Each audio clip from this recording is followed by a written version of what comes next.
The Suez Crisis of 1956 was a turning point in post-World War II geopolitics, marking the decline of European colonial influence and the assertion of new global power structures.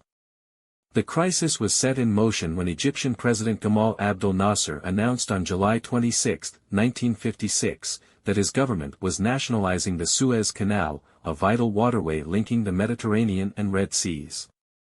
Until then, the canal had been controlled by the Suez Canal Company, in which British and French shareholders had significant stakes.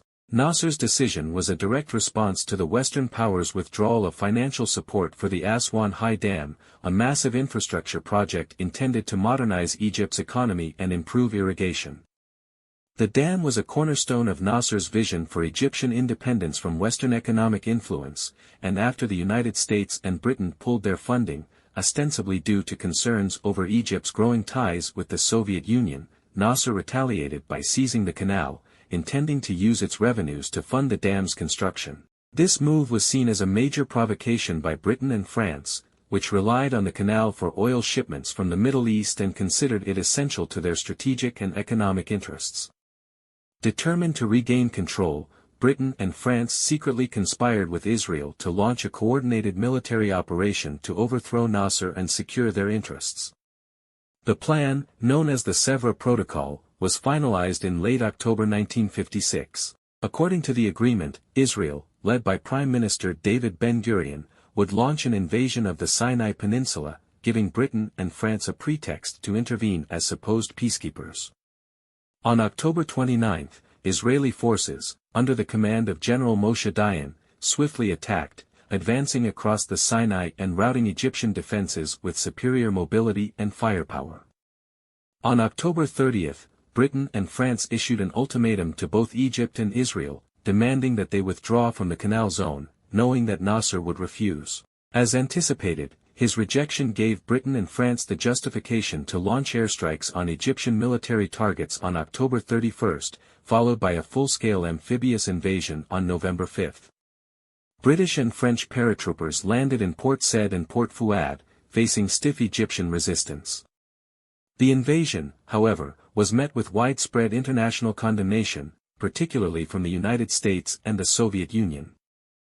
U.S. President Dwight D. Eisenhower was furious that Britain and France had acted without consulting Washington, fearing that the intervention would destabilize the Middle East and push Arab nations toward the Soviet bloc.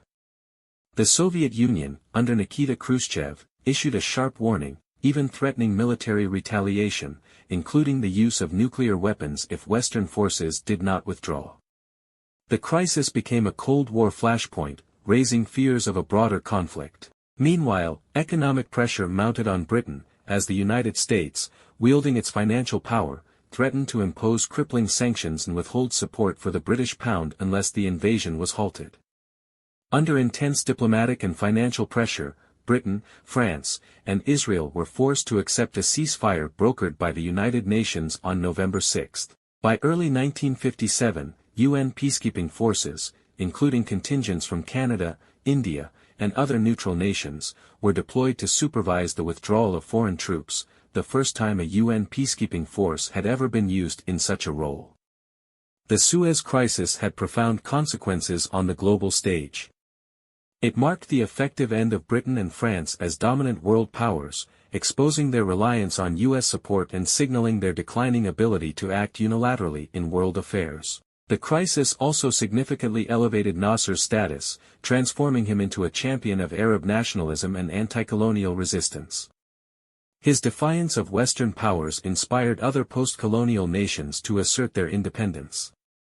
For the United States, the crisis cemented its position as the primary Western power in the Middle East, leading to the Eisenhower Doctrine in 1957, which promised U.S. economic and military aid to any Middle Eastern country resisting communist influence.